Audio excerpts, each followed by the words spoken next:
Hello दोस्तों, स्वागत है आपके अपने यूट्यूब चैनल ऑफिशियल सूरज में। दोस्तों, आज हम लोग बात करेंगे झारखंड शिक्षक पात्रता परीक्षा 2024 के आयोजन के संबंध में आवश्यक सूचना। यह जो नोटिफिकेशन है दोस्तों, झारखंड अधिविद्य परिषद Ranchi, Jharkhand academic council Ranchi short में जेक के द्वारा सामने निकल कर के आया हुआ है।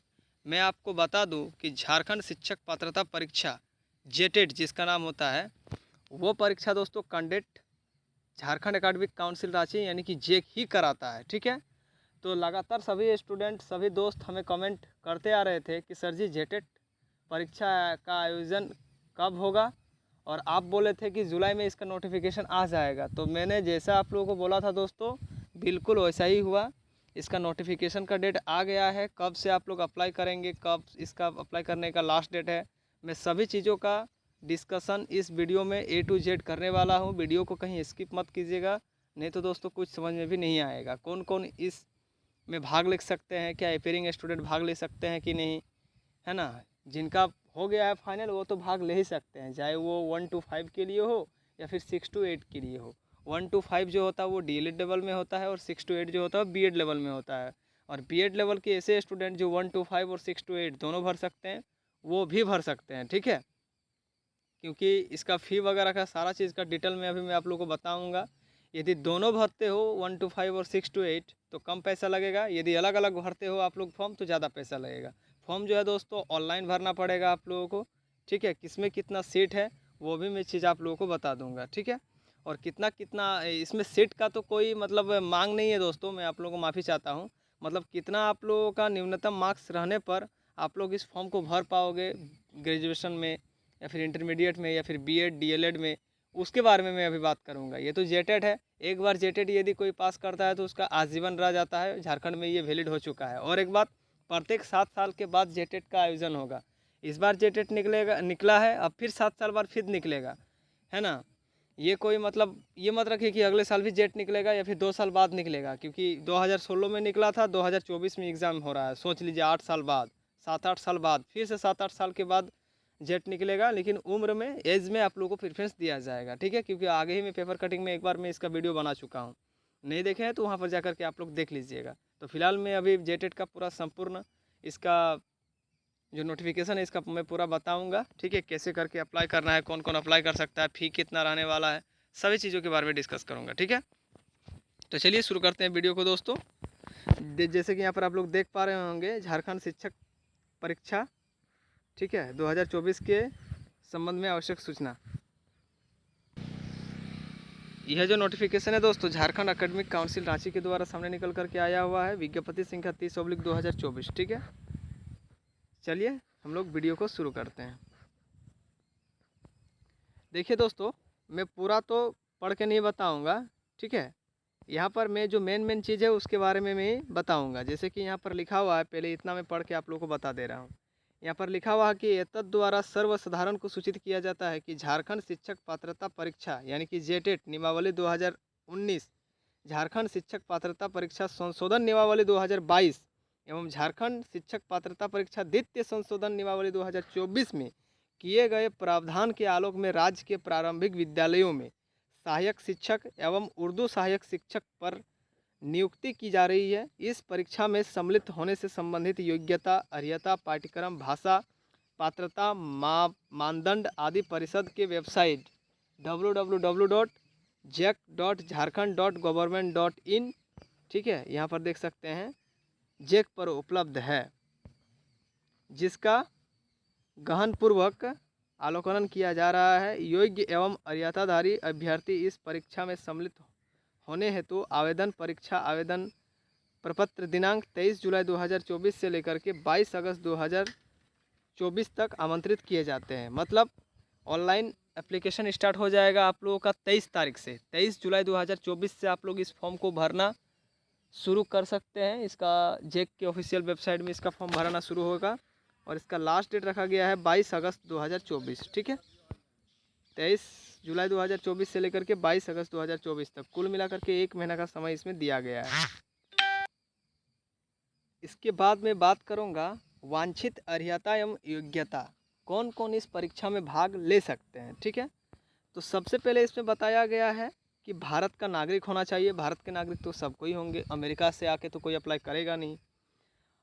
कोई आपराधिक मामले में सक्षम न्यायालय द्वारा दोषी सिद्ध नहीं होना चाहिए। कोर्ट के द्वारा आपको कभी दोषी सिद्ध नहीं होना चाहिए, मतलब कभी आपके नाम पे केस वेस नहीं होना चाहिए, ठीक है। यदि है तो उसको आप लोग जा कर के मिटवा लें। इसके बाद शैक्षणिक एवं प्रशैक्षणिक योग्यताएं होनी चाहिए। अब क्या क्या योग्यताएं होना चाहिए, आइए हम लोग देख लेते हैं। पहला है दोस्तों कि प्राथमिक कक्षा 1 to 5 एवं उच्च प्राथमिक कक्षा 6 to 8 के शिक्षकों के लिए, ठीक है, क्या मापदंड रखा गया है यहाँ पर देखिए, पढ़िए, ठीक है। परिषद के वेबसाइट पर उपलब्ध अधिसूचना संख्या 1603 दिनांक 14/10/2019 झारखंड शिक्षक पात्रता परीक्षा नियमावली 2019, 253 दिनांक 18/2/2022 झारखंड शिक्षक परीक्षा संशोधन नियमावली 2022 एवं 783 दिनांक 15/6/2024 झारखंड शिक्षक पात्रता द्वितीय संशोधन नियमावली 2024 में निर्धारित वांछित योग्यता एवं अर्हता के अनुरूप बताया गया है। दूसरा नंबर में बताया गया है कि जो अनुसूचित जाति जनजाति पिछड़ा वर्ग 1, अत्यंत पिछड़ा वर्ग 2 एवं दिव्यांग कोटि के अभ्यर्थियों के लिए, मतलब SC ST OBC 1 OBC 2 और PWD के विद्यार्थियों के लिए निर्धारित शैक्षणिक प्रशिक्षणिक योग्यता के न्यूनतम प्राप्तांक 5% की छूट दी जाती है। इन सभी कैटेगरी के विद्यार्थियों के लिए 5% का छूट दिया जाएगा। विशेष रूप से कमजोर जनजातीय समूह PVGT के अभ्यर्थियों को न्यूनतम प्राप्तांक में 7% की छूट दी जाएगी। इन सभी को लिए SC ST OBC में BC 1 BC 2 और PWD के लिए 5% का छूट दिया जाएगा।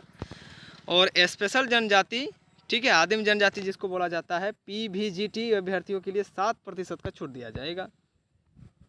इसके बाद तीसरा नंबर में यहाँ पर बताया जा रहा है कि अभ्यर्थी शिक्षक पात्रता परीक्षा के लिए आवेदन करने के पूर्व नियम 6G1 ये सब नियम देख लीजिएगा। निर्दिष्ट योग्यता संबंध स्वयं संतुष्ट लेंगे। विज्ञापन प्रकाशन होने के न्यूनतम अर्हता धारण करना अनिवार्य होगा, ठीक है। जिस टाइम आप लोग मतलब अप्लाई करेंगे उस टाइम आप लोगों के पास मार्कशीट होना ही चाहिए, ठीक है।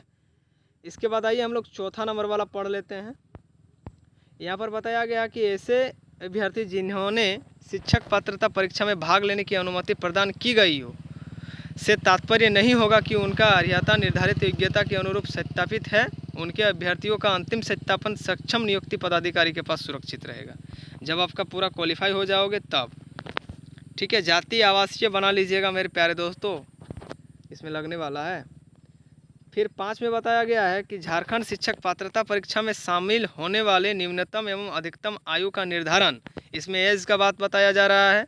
अधिसूचना संख्या 783 दिनांक 15/6/2024 झारखंड शिक्षक पात्रता परीक्षा द्वितीय संशोधन नियमावली 2024 के नियम 17 के आलोक की जाएगी। अतः अभ्यर्थी आवेदन करने के पूर्व संतुष्ट हो लेंगे कि वे पात्रता परीक्षा में सम्मिलित होने की अर्हता रखते हैं या नहीं, अन्यथा की स्थिति में अभ्यर्थियों के लिए स्वयं जिम्मेवार होंगे और उनका अभ्यर्थी, ठीक है, कैंडिडेट रद्द माना जाएगा यदि ज़्यादा एज होगा तो। इसके बाद देख सकते हैं यहाँ पर शिक्षक पात्रता परीक्षा का स्वरूप निम्नवत होगा। यहाँ पर बताया जा रहा है कि पात्रता जांच परीक्षा के 2 स्तर तथा प्राथमिक विद्यालय स्तर एवं उच्च प्राथमिक विद्यालय स्तर होंगे। एक 1 to 5 लेवल का होगा, एक 6 to 8 लेवल का होगा। अभ्यर्थी दोनों स्तर की परीक्षा में सम्मिलित हो सकते हैं और अभ्यर्थी 1 to 5 में भी भर सकते हैं और 6 to 8 में भी भर सकते हैं। कक्षा 1 to 5 के लिए प्राथमिक विद्यालय स्तर लेवल 1 कहलाएगा और कक्षा 6 to 8 के लिए उच्च प्राथमिक विद्यालय स्तर लेवल 2 कहलाएगा, यानी कि हाई स्कूल। इसके बाद यहाँ पर देख सकते हैं प्रत्येक स्तर की परीक्षा में, ठीक है, समेकित प्रश्न होगा, मतलब वस्तुनिष्ठ प्रश्न होगा ऑब्जेक्टिव, जिसकी परीक्षा अवधि निम्नलिखित होगी। प्राथमिक कक्षा 1 to 5 के लिए 2 घंटा 30 मिनट का समय दिया जाएगा। उच्च प्राथमिक कक्षा 6 to 8 के लिए 2 घंटा 30 मिनट का समय दिया जाएगा और दृष्टिबाधित विद्यार्थियों के लिए 30 मिनट का अतिरिक्त समय दिया जाएगा, ठीक है, जिनका आई में प्रॉब्लम होगा उन लोगों के लिए। फिर यहाँ पर गाँव में बताया जा रहा है कि परीक्षा के आधिकारिक वेबसाइट पर उपलब्ध जांच परीक्षा के स्वरूप के अनुसार दोनों स्तर की परीक्षाएं आयोजित की जाएगी। ठीक है। फिर घ में है कि प्राथमिक विद्यालय स्तर के लिए पात्रता परीक्षा के प्रश्न NCERT और CBSE एवं राज्य सरकार द्वारा अनुमोदित पाठ्यक्रम के अंतर्गत 11 एवं 12 के सिलेबस पर आधारित होंगे। अब देखिए यहाँ पर मेन चीज़ है NCERT और CBSE कक्षा 11 और 12 लेवल में आप लोगों का परीक्षा का पैटर्न होगा। ये बहुत इंपॉर्टेंट क्वेश्चन है दोस्तों, नहीं तो बहुत कोई 9 to 10 पढ़ के जाएंगे, उसमें भी फ़ायदा मिलेगा, लेकिन 11-12 पढ़ के जाना है क्योंकि इसमें बताया जा रहा है। ठीक है। इनकी कठिनाई का अधिकतम स्तर 10+2 उच्च स्तरीय माध्यमिक या समकक्ष होगा, मतलब ज़्यादा हाई लेवल में नहीं होगा, 12th लेवल में आप लोग का क्वेश्चन पूछा जाएगा। ठीक है। फिर यहाँ पर देख सकते हैं अंगा नंबर में बताया जा रहा है कि उच्च प्राथमिक विद्यालय स्तर के लिए पात्रता जांच परीक्षा के प्रश्न विश्वविद्यालय अनुदान आयोग से मान्यता प्राप्त स्टेट यूनिवर्सिटी के स्नातक के पाठ्यक्रम के अनुरूप होगा एवं प्रश्नों की कठिनाई के स्तर स्नातक या समकक्ष होगा। मतलब जो हाई स्कूल लेवल में जो होंगे उन लोगों का ग्रेजुएशन लेवल का क्वेश्चन पूछा जाएगा, और जो 1 to 5 के लिए मतलब लेवल में होंगे उन लोगों का जो प्रश्न का स्तर पूछा जाएगा वो आप लोगों का इंटर लेवल का पूछा जाएगा। ठीक है। 11-12 लेवल में समझ में आ गया। अब यहाँ पर देखिए, यहाँ पर यहाँ तक तो मैंने आप लोगों को बता दिया हूँ। इसके बाद अंगा नंबर भी मैंने बताया। इसके बाद 4 नंबर का देखिए। ठीक है। यहाँ पर बताया जा रहा है कि शिक्षक पद पर नियुक्ति हेतु अभ्यर्थियों को भाषा 2 में कार्मिक प्रशासनिक सुधार तथा राजभाषा विभाग के अधिकतम संख्या, ठीक है, इतना में 10/3/2024 प्राथमिक कक्षा 1 से लेकर के 5 तक, अधिसूचना 1427 दिनांक 10/3/2023 उच्च प्राथमिक कक्षा 6 to 8 के लिए उल्लेखित 15 भाषाओं में से किसी एक भाषा की परीक्षा देना अनिवार्य होगा। ठीक है।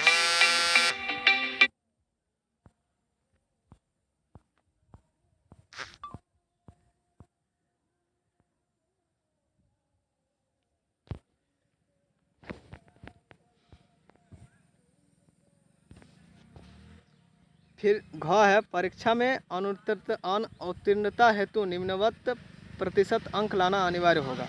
ठीक है। उत्तीर्णता हेतु मतलब पास नंबर आपका कितना रहना चाहिए उसका यहाँ पर जिक्र बताया जा रहा है कि कितना में आप पास होंगे। ठीक है। यहाँ पर वर्ग दिया गया है, यहाँ पर प्रत्येक खंड के लिए निम्नतम प्राप्तांक और कुल प्राप्तांक निम्नतम के लिए, सामान्य जाति के लिए जनरल के लिए 40 न्यूनतम लाना होगा और कुल लाना होगा यहाँ पर 60%। अनुसूचित जाति यानी कि SC के लिए 30 न्यूनतम और कुल 50% अंक लाना होगा। अनुसूचित जनजाति ST के लिए न्यूनतम 30, कुल लाना होगा 50%। आदिम जनजाति के लिए न्यूनतम 30, कुल लाना होगा 50। BC 1 के लिए 35, कुल लाना होगा 55। BC 2 के लिए 35, कुल लाना होगा 55। आर्थिक रूप से कमजोर EWS न्यूनतम 35, अधिकतम 55। दिव्यांग के लिए 30, न्यूनतम अधिकतम के लिए 50। ठीक है। इसके बाद यहाँ पर देख सकते हैं जो परीक्षा का स्वरूप होगा वो आप लोगों का ऑब्जेक्टिव टाइप का होगा, OMR सीट पर एग्ज़ाम होगा आप लोगों का। ठीक है। यहाँ पर वही चीज़ बताया जा रहा है। ठीक है। फिर यहाँ पर बताया जा रहा है कि OMR सीट में अंकित निर्देश का अनुपालन सुनिश्चित करेंगे तथा प्रश्नवार उत्तर संबंधित गोले को पूर्णतः काला या नीला करेंगे। ठीक है। ये काला पेन से भी आप लोग कर सकते हैं, नीला पेन से भी कर सकते हैं गोला। सही प्रकार से काला या नीला नहीं किए जाने की स्थिति में संबंधित प्रश्न के उत्तर की जांच नहीं की जाएगी और दिए गए उत्तर को अमान्य कर दिया जाएगा। इसके बाद यहाँ पर बताया जा रहा है कि परीक्षा फल प्रकाशन के उपरांत OMR का पूर्ण मूल्यांकन पुनः जांच नहीं की जाएगी और ना ही इस संबंध में किसी भी अभ्यावेदन पर विचार किया जाएगा। उसके बाद परीक्षा शुल्क यहाँ पर बताया जा रहा है। देखिए, वर्ग प्राथमिक स्तर कक्षा 1 से लेकर के 5 के लिए और उच्च प्राथमिक स्तर 6 to 8 के लिए और प्राथमिक स्तर कक्षा 1 से लेकर के 5 एवं प्राथमिक स्तर 6 to 8 दोनों के लिए। ठीक है। सामान्य जाति, ठीक है, कक्षा यदि 1 to 5 के लिए अप्लाई करते हो तो 1300 और 6 to 8 के लिए भी अप्लाई करते हैं तो 1300 रुपया लगने वाला है। यदि दोनों लेवल में करते हो तो 1500 लगने वाला है। तो दोनों में कीजिएगा, 1 to 5 और 6 to 8 दोनों के लिए बेस्ट होगा। अनुसूचित जाति SC के लिए 1 to 5 के लिए 700 लगेगा, 6 to 8 के लिए 700 लगेगा। यदि दोनों करते हैं तो 800 लगेगा। अनुसूचित जनजाति यानी कि ST के लिए 1 to 5 के लिए 700, 6 to 8 के लिए 700, दोनों करते हैं तो 800। आदिम जनजाति 1 to 5 के लिए 500 और 6 to 8 के लिए 500 दोनों करते हैं तो 600। अत्यंत रूप से पिछड़ा वर्ग अनुसूची 1 यानी कि BC 1 के लिए 1 to 5 के लिए 1300, 6 to 8 के लिए 1300 दोनों करते हैं तो 1500। BC 2 विद्यार्थियों के लिए 1 to 5 के लिए 1300, 6 to 8 के लिए 1300 दोनों करते हैं तो 1500। आर्थिक रूप से कमजोर वर्ग EWS के लिए 1 to 5 के लिए 1300, 6 to 8 के लिए 1300 दोनों करते हैं तो 1500। ठीक है। और दिव्यांग PWD की कैटेगरी के लिए 1 to 5 के लिए 700, 6 to 8 के लिए 700 दोनों करते हैं तो 800। ठीक है। शुल्क की राशि जमा करने की उक्त राशि वापस योग्य नहीं होगा, नॉन रिफंडेबल। ठीक है। अब कैसे करके अब ये सब चीज़ मैं आप लोगों को बाद में बता दूंगा, ये सब चीज़ फिलहाल पढ़ने लायक चीज़ नहीं है। ठीक है। जितना इम्पोर्टेंट था वो सब सारा चीज़ मैं अभी आप लोगों को बता दिया हूँ। ठीक है। इसके बाद फॉर्म को भरिए। 23 तारीख में जब फॉर्म का लिंक एक्टिव हो जाएगा, फॉर्म भरने का लिंक, तो मैं आप लोगों को और एक बार सूचित कर दूंगा। फॉर्म को बढ़िया से भरिएगा, त्रुटि नहीं कीजिएगा, बढ़िया से देख करके भरिएगा और एग्ज़ाम का तैयारी कीजिए। ठीक है। मार्केट से बुक उठाइए, सिलेबस वगैरह का मैंने वीडियो आगे ही बना दिया है, अच्छा से पढ़िए, आप लोगों को ज़रूर फ़ायदा मिलेगा। तब तक के लिए मैं आप लोगों से विदा लेता हूँ दोस्तों। जय हिंद, जय भारत, जोहार झारखंड। Thank you.